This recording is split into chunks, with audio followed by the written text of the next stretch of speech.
The following podcast contains true stories of sex, kink, gender, or body image. Thanks for being a consenting adult, because here we go. All of my life, I've never fit, but I won't complain and I won't quit.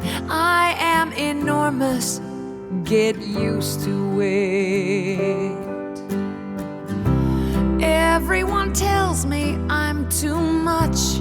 Maybe it's just you're not enough for me. Can't you see? I'm the kind of woman I'm supposed to be. Hey, my vagina is 8 miles wide. Absolutely everyone can come inside. If you're ever frightened, just run and hide. My vagina is 8 miles wide.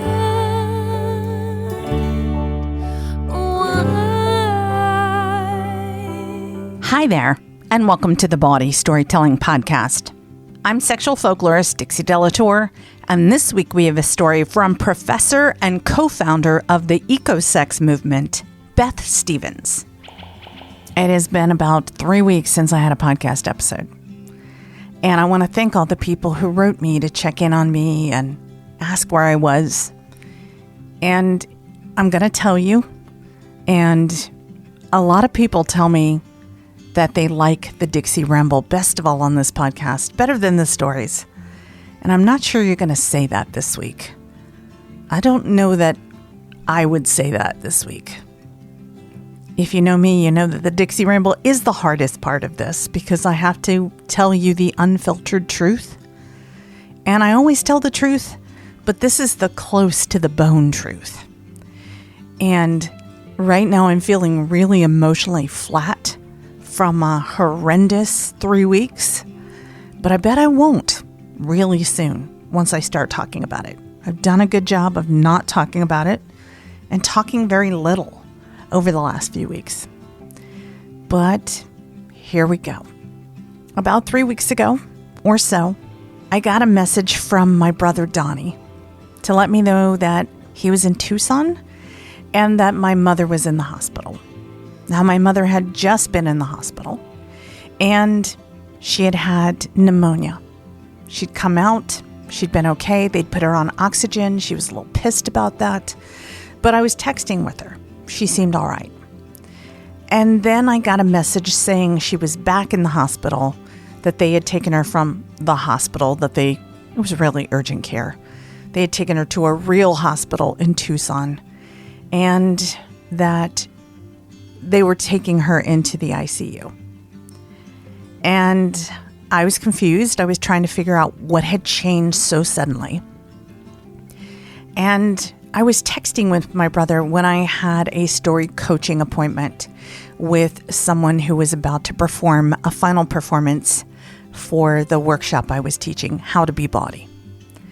I got on my Zoom call, which was supposed to be a coaching call, and let the person I was coaching, Brendan, know that I wasn't really in a very good coaching mind frame because something was going on and I wasn't sure if I should fly to Tucson or what was happening. I wasn't sure how serious it was. I had said to my brother, "Is this really serious? Should I fly there?" And he was like, "I don't know what to tell you, but if I get it wrong, you're going to be really mad at me." And so I immediately got on Zoom and talked to my coaching client. And as I was expressing my confusion, Brendan, thank you, Brendan, said, "Okay, I'm going to ask you a very embarrassing question, and I hope you're okay with it. But I need your legal name, and I need your date of birth, because I'm buying you a plane ticket to Tucson. You really need to be there. You don't need to be coaching me right now." And he bought me a round trip ticket to Tucson for later that day. I was in shock. I was in shock before the call. And he said, "Okay, I'm going to send you a text." And the text said, "Here are the things you need to do. 1, pack a suitcase. 2, contact your brothers and tell them to pick you up at the airport. 3, find out how late visiting hours are going to be in the ICU." Which was exactly what I needed in that moment. Thank you, Brendan. I could not make a decision. I was so overwhelmed. I managed to throw a bunch of shit, which was too hot for Tucson, by the way, into a suitcase. And as we've been having a ton of storms in the Bay Area, I ended up getting there like 2 o'clock in the morning. Way too late for visiting hours. I got there first thing the next morning, and I'm so glad I did. Because my mother had an oxygen mask that was covering her entire face, and it took her a minute to register. And then she said, "I recognize you." And a few minutes later, she said, "If you're here, I must be a lot sicker than I think I am." And she looked very scared. I'm so glad I had that day. It was so hard to understand her with that oxygen mask on. But the one thing I brought, even though I didn't bring my contact lenses, I didn't bring my medications, I didn't bring anything. I brought the wrong clothes. But the one thing I did bring that was right was I brought really good massage lotion. Because my mother's favorite thing is to have her back massaged and her feet massaged. And I figured if I can't do anything for her, I can do that. And I did. I asked for permission from the nurses to make sure it was okay. And it made her so happy. The noises she was making with that oxygen mask on just made me know this was the best thing I could do for her. Later on that afternoon, they informed us that we were actually in acute care and that they were moving her to intensive care, which surprised us because it seemed like she was doing better than she had been, according to my brother. And when they took her upstairs, they let us know that she was not doing well at all, that they were going to intubate her. And as the doctor told my brothers that they were going to intubate her, I was beside her holding her hand. And she looked at me with really big eyes. "Do you know what's happening to you?" And she said, "They're going to intubate me." And she started sobbing. And then they asked us to leave. And the next day was awful. We thought they had induced a coma, but they hadn't. She tossed, she turned. And eventually they sedated her enough so that she was out of it. She was communicating a bit. But it didn't take very long before they let us know that she had valley fever, not just pneumonia. So she had a fungal infection, and it was serious. It's something that's not that serious unless you're really young or really old. And the doctor called all the kids in, all 4 of us, and said, she's not going to be ambulatory anymore. She's going to be in hospice. It's not looking good. And we knew what she wanted. She'd always told us. So we agreed to a do not resuscitate. And it was really, really hard and horrible. I got into such a fight with one of my brothers that I ended up in the emergency room myself of the same hospital my mother was in, the ICU, because he couldn't feel his feelings. He just wanted to erase any sign of her. He wouldn't go to her bedside. He just called her landlord to do a walkthrough to get the house cleared out. He put all her stuff into boxes to give to the Goodwill, and I lost my fucking mind. And said, "Go be with your mother. She's still alive." And I screamed at him so hard that I started having chest pains. And my other brother, Jay, made me go to the emergency room. And while they ran a EKG and a CAT scan and everything, I just begged the doctor to let me go upstairs, because if they removed that tube, then I wasn't going to be there. And none of my brothers would touch her. They wouldn't hold her hand. They acted like she was communicable, like they could catch something. And I was the only one who would hold her hand while she died. The brother who wanted to remove all signs, and I'm not going to say his name, let's just say he's the brother I do not get along with, kept talking about money. And I'm like, I don't want to hear it. I don't want to know. I want my mother, not money. And as he talked about how things would be split up and what would be sold, and I said, I want one thing. I want her van. It's an old van. It's not worth anything, but I want it. Which they thought was kind of weird. And the reason I wanted it was because 2 years ago, my mother, who was the most frugal, most practical person who ever lived, decided that if a pandemic was going on and we were in such danger, she really started thinking about what was important. And she called me and said, would it be crazy if I moved across the country to be near my grandkids? Because my brother Donnie has kids. And I said, not at all. And she goes, but my house here is paid for and I would be paying rent and it would be a lot. And I'm like, I don't care. You get one life. Kids are young once. Do it. And to my complete surprise, she did. And she and a couple of her girlfriends drove cross country in that van. And so I have a sentimental attachment to it. If she could reinvent herself 2 years before she died, who knows what I could do with it? So I have been taking my time meandering back from Tucson. My best friend Lil P flew out from upstate New York where she bought a house last year. She flew into Phoenix and we went to a psychic. That was a bust. I really could use a good tarot reading or a good psychic right now, y'all. I feel like I need some direction. And we spent a couple of nights in Phoenix. We went to Desert Hot Springs. We stayed in a fifth wheel RV together in a little town in the middle of nowhere. And we just got back a couple of days ago. Back to my microphone. Back to my life. Where I have no idea what the fuck I'm doing. But I'm back. There's a lot more to that story. But the ramble is not supposed to go for an hour and a half. I'm going to share more on Patreon. I had just started a Substack because I figured I'm in a place where I really want to find my joy and I could document the process of trying to find it. And it didn't happen because my mother died. Oh, by the way, my mother's name was Edna. So I've named the van Edna. So I get to spend a little bit more time with her. On the road, I hope. I'm hoping that Edna and I can maybe drive to some new cities. Maybe in the fall. Bring Body to a new city or two. Have an adventure. I'm hoping that the van, Edna, might bring me a new piece of my life. A new chapter. I have no idea what's next. Let's see what happens. You know I love a good sexy story when I hear it, so I want to tell you about Bloom. Bloom is an intimate audio platform that can help you take your pleasure to new heights. I love that on Bloom you can select stories about BDSM and submission, sex with a stranger, sex with your partner. You can select stories by type of voice. Bloom has so many stories to choose from. I believe that listening to stories can open us up to new experiences, and it's such a safe, fun way to experiment. At Bloom, you can nourish your deepest desires with plot-based audio erotica, dirty talk stories, guided masturbation sessions, and more. And Bloom isn't just for solo pleasure.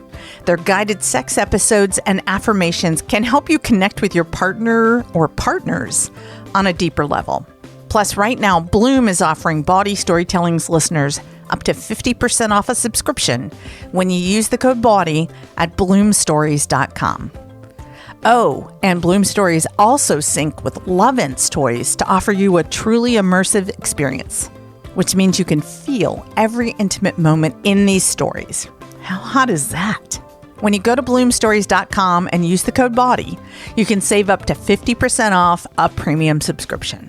Nourish your desires by signing up for free today and listen to a selection of free stories and hundreds of samples from the entire Bloom catalog. And if you want to unlock all full episodes, upgrade to premium using the promo code BAWDY. You'll be supporting this podcast and get access to tons of erotic stories. Understanding your desires and indulging in pleasure has never been easier or more accessible. Because now there's Bloom. That's bloomstories.com. And remember to use the code BODY for 50% off a premium subscription. And there's a link in this episode's description. I hope you're ready for a story because we have a very special storyteller this week. Let me tell you about her. A founder of the Ecosex movement, Beth Stephens, in artistic collaboration with her wife, Annie Sprinkle, believes that saving the planet is sexy. Beth has spent many years creating art around her passion for the environment, and in 2008, Beth and Annie began marrying the earth in performance art weddings, which set them on the path to explore the realm of ecosexuality, taking the earth as their lover and making their mutual pleasure an embodied expression of passion for the earth. Ever since, they have been not just pushing but obliterating the boundaries, circumscribing biology and ecology, creating ecosexual art in their performances of an environmentalism that is feminist, queer, sensual, sexual, post-human, materialist, and steeped in humor. Beth and Annie have a nearly 20-year collaboration in producing ecosexual performances, exhibitions, events, and theory. And they travel the planet performing, lecturing, holding walking tours, offering free sidewalk sex clinics, mounting visual art exhibitions, writing books, and premiering their films. Beth has been a professor at UC Santa Cruz since 1993 and later moved on to chairing the department. You can learn more about Beth and Annie's work in the show notes. This storyteller is Beth Stephens.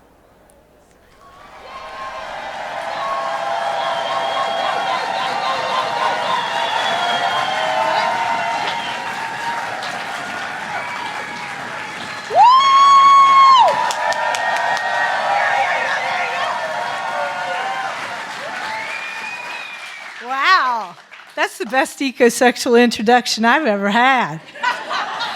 I'm going to tell you all a little story about the first time I had sex outdoors. It was with Jimmy Stutes. And Jimmy Stutes and I, we were born and bred in Appalachia.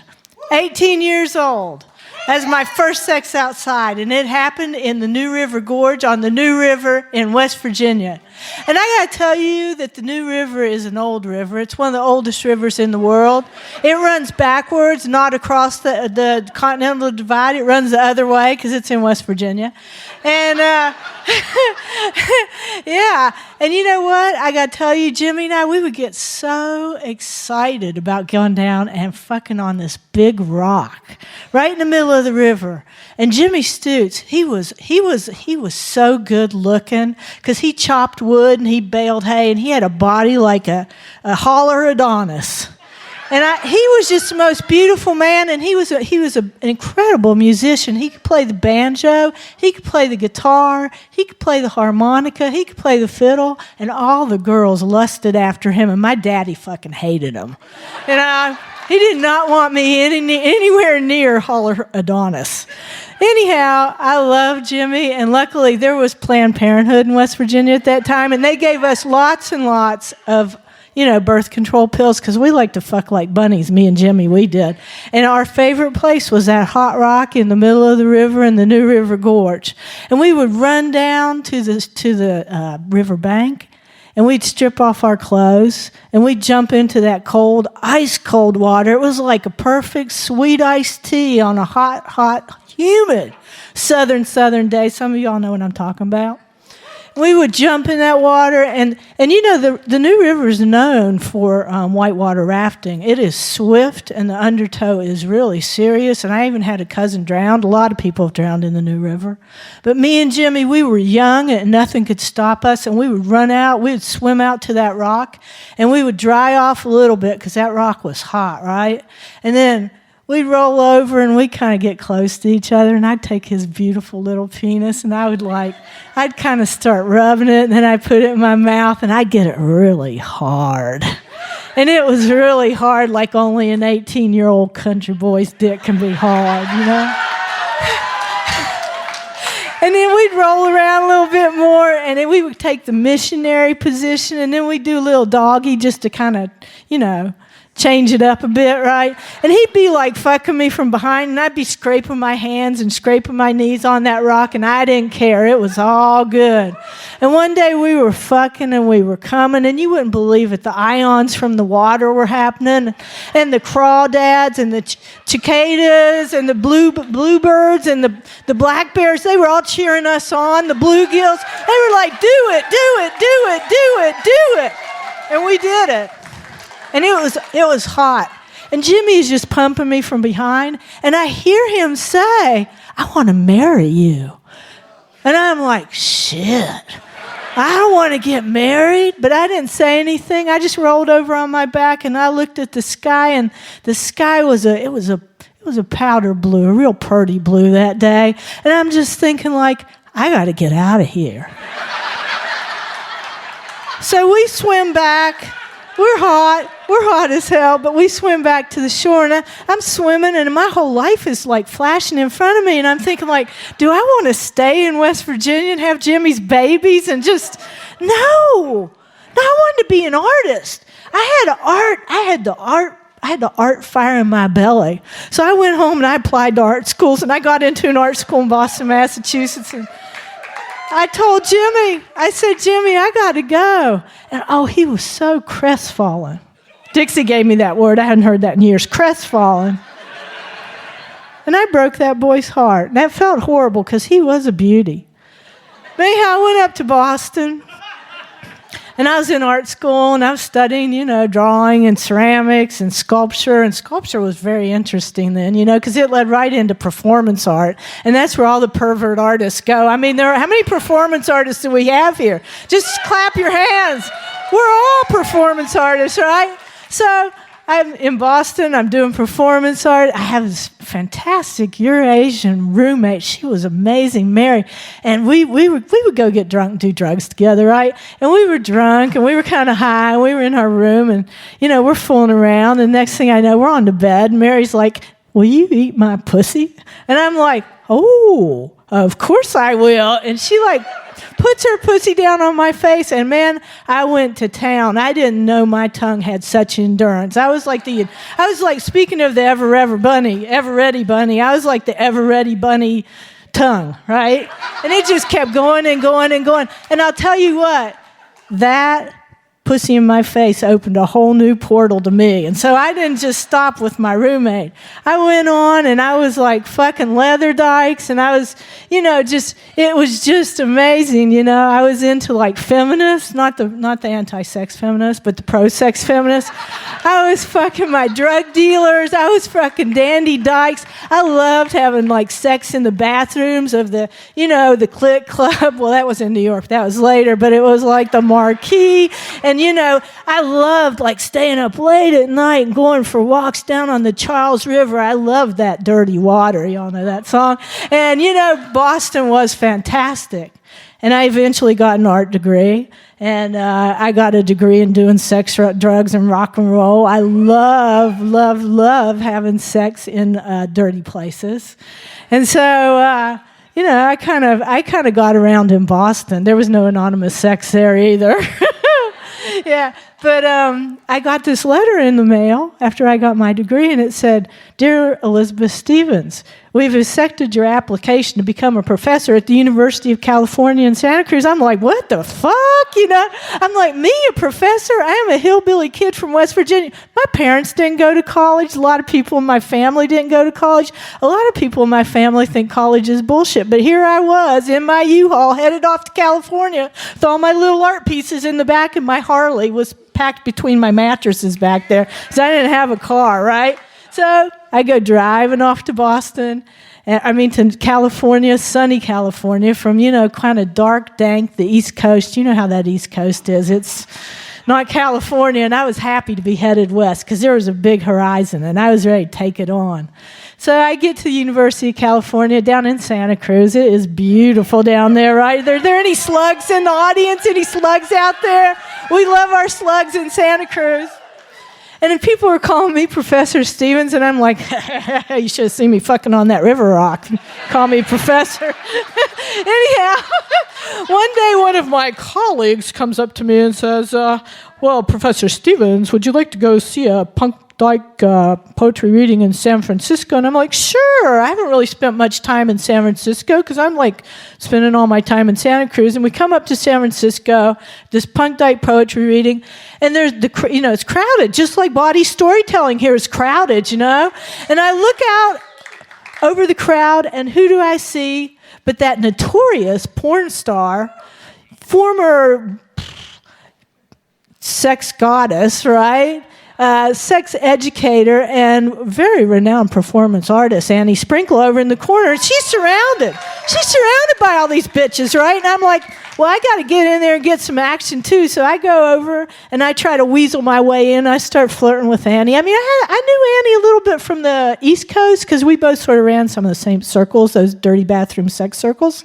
And so we had met. I knew her. We talked. I come up and I'm like, hey, Annie. And I'm trying to flirt, but she's sort of occupied with other people. And thank God, right, that Joseph Kramer, who's right here in the front row, almost the front row, who's our beloved intimate, he told Annie that I had been flirting with her. By this time, I was all the way back in Santa Cruz. So a couple days later, I get a phone call, and it's Annie Sprinkle, and she is asking me out on a date. And I'm like, holy shit, what happened? I didn't even think she saw me out there, you know? So she asked me on a date, and how the hell could I say no to that, right? Even though I was nervous. I was almost as nervous as I am right now talking to all of y'all, right?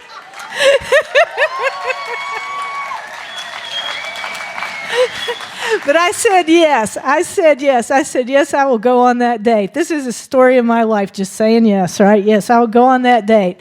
And I came up, she invited me to come out to Marin to visit her in her Eichler house, which was out there in Marin. It was this drop-dead, beautiful damn house, right? And I go out and I knock on the door, and she answers the door in this like flowing gown. And I'm like, oh my God, no flannel here, right? And I had never gone out with the goddess before, so I didn't quite know what to expect. So anyhow, she like flows and gives me this flowy hug, and I'm all like, woo-hoo-hoo. And she takes me into her boudoir. And she says, could I read your tarot cards? You got to understand, I truly am a hillbilly. I'm like, tarot, what? What?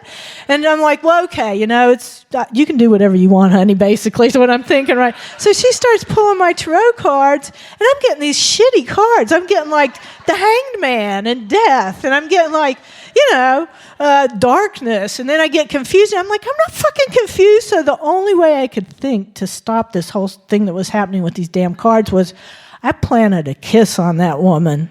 And it was the most intentional, powerful kiss I have ever given anybody. And it stopped the tarot card reading. And it ignited a whole new part of my life. It started a 3-day sex-a-thon in her bed where we did not put our clothes on for 3 days. We were like two octopi. Have you all seen The Octopus Teacher? There were arms going everywhere in every orifice, and every kind of like sucking sound that could be had in the whole world was happening. And it was like for 3 days, nonstop. Except I've got to admit one thing to y'all, because you're my new friends, right? I got to tell you one thing. We did put our clothes on once because Annie had an appointment. She had a therapy appointment. So we got all dressed up, and we went to the therapy appointment. I went right with her. And we had our first couples therapy appointment in the middle of our sex-a-thon. It was fucking great. We got all our shit out of the way right then and there. It was like the best idea, and I'd highly recommend it if you're having a sex-a-thon. You got to go to that therapy appointment, right? I don't even like therapy, but anyhow, because I'm a hillbilly. But anyhow, we have this therapy appointment, and then we come back, and we're all fresh, and like all our, you know, psychological problems are gone. And we get into her hot tub. And we, you know, the sun was going down. We let the sun rays penetrate our body, and the stars came out. We were stargazing, and we were holding each other in the water. We were buoyant, and our boobs were not as good as Dixie's boobs, but our boobs were, well, Annie's boobs are pretty good. Mine are like whatever. But anyhow, our boobs are floating in the water, and we're straddling those hot tub jets, and we are having cosmic orgasm after cosmic orgasm. Oh, I couldn't even say orgasm when that was all done. We had really met each other, you know, in this beautiful sex, art, cosmic orgasm place. And so what did we do? We moved in with each other like good lesbians do. We got the U-Haul, we moved in together. We moved in with each other in Boulder Creek, California. Am I supposed to be seeing those signs somewhere? Okay, well, whatever. So we moved in with each other to a little old cabin in Boulder Creek, California. And we, we found a new place to have sex. There was a big old fairy circle of redwood trees out in our yard. And boy, I'll tell you, those trees, they are magical. They're like land whales. They are so magnificent, and they are so strong, and they're so tall, and they're so hard, and they're so phallic. And we had a whole circle of them, so it was like being in the phallic vagina. And we were like, having like hot sex on the duff. We're looking up at the stars, in the middle of the trees. We are having treesomes. And we are just like doing it in the trees. And we realized that, we're like starting to have this paradigm shift, right? Like things are happening on our biome clouds and like in our brains, and we're seeing things differently, and we think, God, let's get married. Let's get married to the earth. So we decided we were going to take our vows to marry the earth, and we made a big wedding, and 400 people came to our wedding, and some of those people are in this audience tonight, right?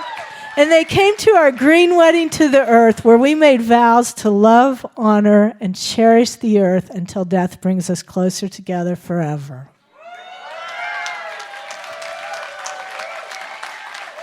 That's not all, folks. We've been together for 20 years now, and I got to tell you that Annie is my sun and my moon and my stars, and she's my rock. And I just want to say that, speaking of rocks, you can take a girl out of West Virginia, but you can't take the West Virginia out of a girl. And I stay in touch with my family. I go a couple times a year to West Virginia, check up on them, make sure they haven't gotten too Republican. Not that I love Republicans, they're my family, but you don't want to be extremist in any direction, right? So I stay in touch with my family, and a couple months ago I got a call from my sister, and she said, Beth, Jimmy Stutes died. And I said, what? Jimmy died? And they said, yeah. And I said, what? Lung cancer? And we did all used to smoke like crazy, and it got him. Lung cancer got Jimmy, and I just thought, God, that's so awful, because, man, I just think that name, Jimmy Stutes, and I see us like two crazy river otters fucking on that rock, just like without a care in the world. And I thought, Jimmy's an ecosexual too. He always was, he is, and he will be part of the earth. Thank you very much.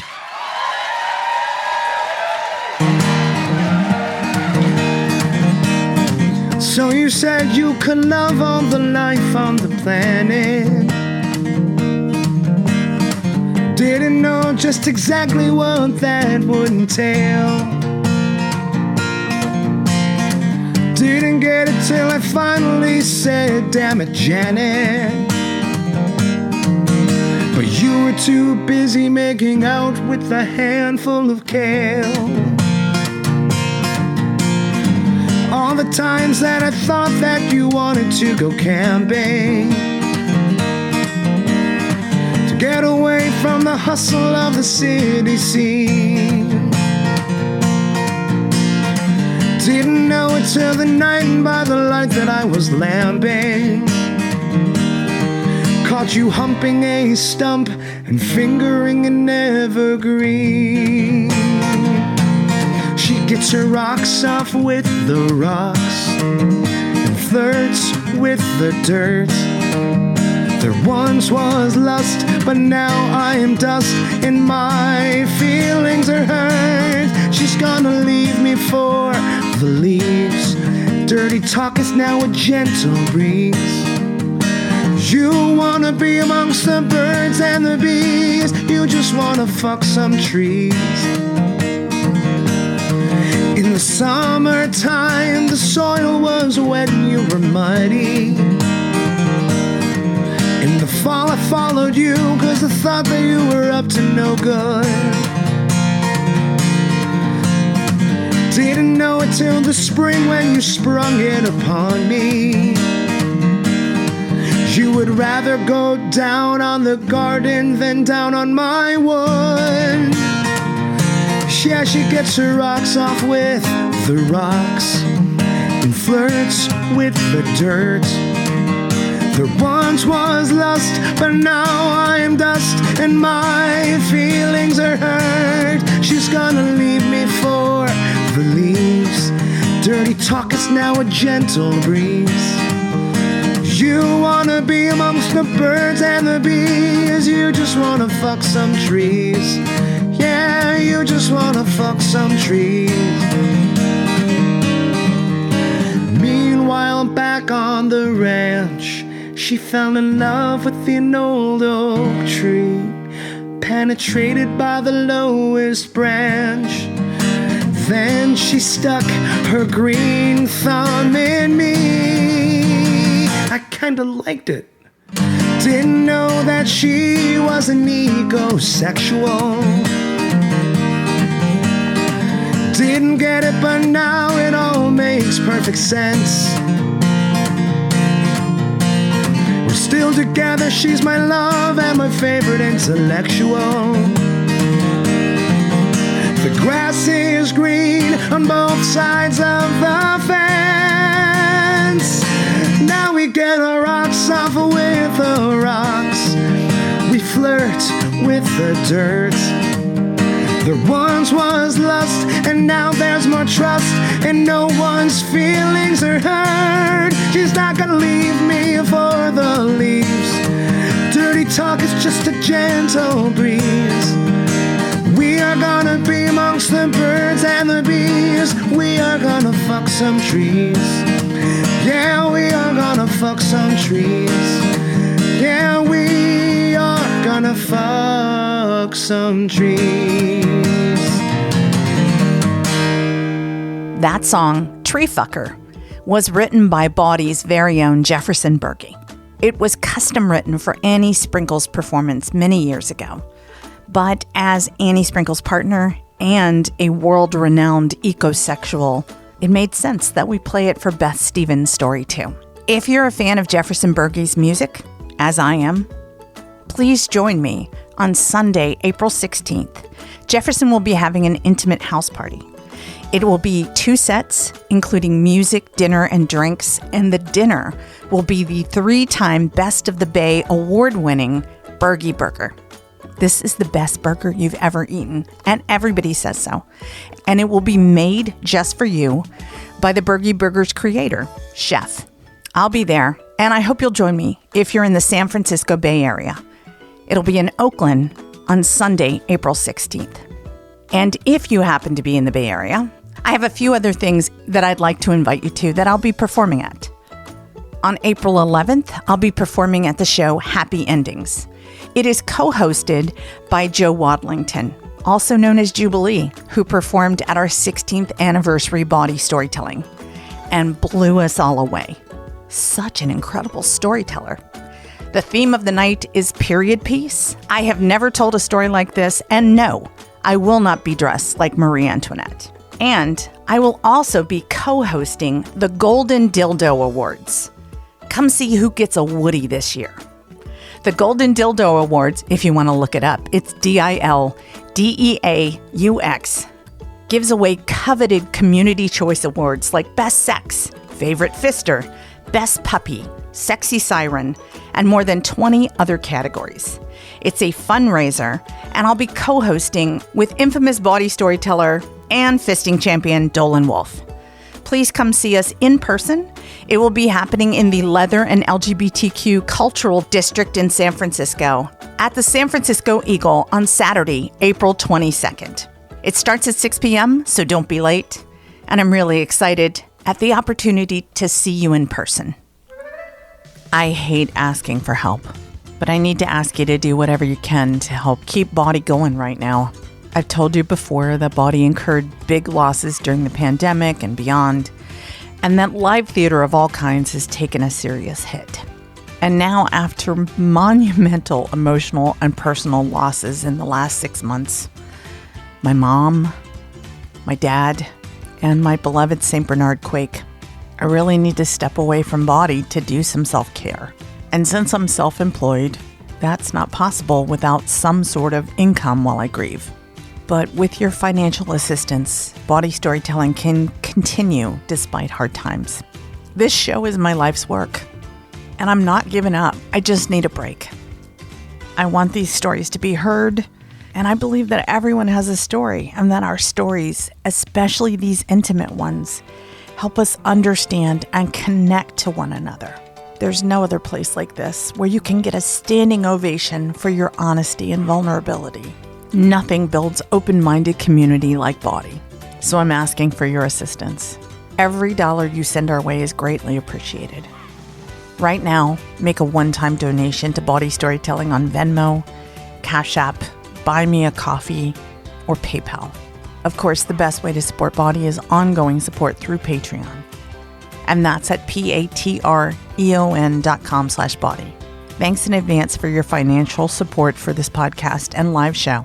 And if you're already a Patreon supporter, thank you again for your ongoing support. Well, that's our time for this week. Before I go, I want to ask you to please, could you tell one friend about this podcast? That's how it works. It's impossible to find the Body Storytelling Podcast in the sea of millions of podcasts out there. But you have good taste, and everybody knows that.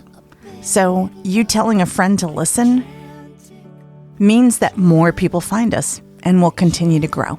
It would be even better if you could subscribe, rate us, and write us a review. I love reading your words. Thank you for that. And while I'm thanking people, I want to thank the people who make this podcast possible. Thank you to David Grossoff, Donal Mooney, Mosa Maxwell Smith, Ty McKenzie, Royland James, and podcast producer Roman Den Houdeker. I'm sexual folklorist Dixie Delatour, and this has been episode 266 of the Body Storytelling Podcast. Thanks for listening.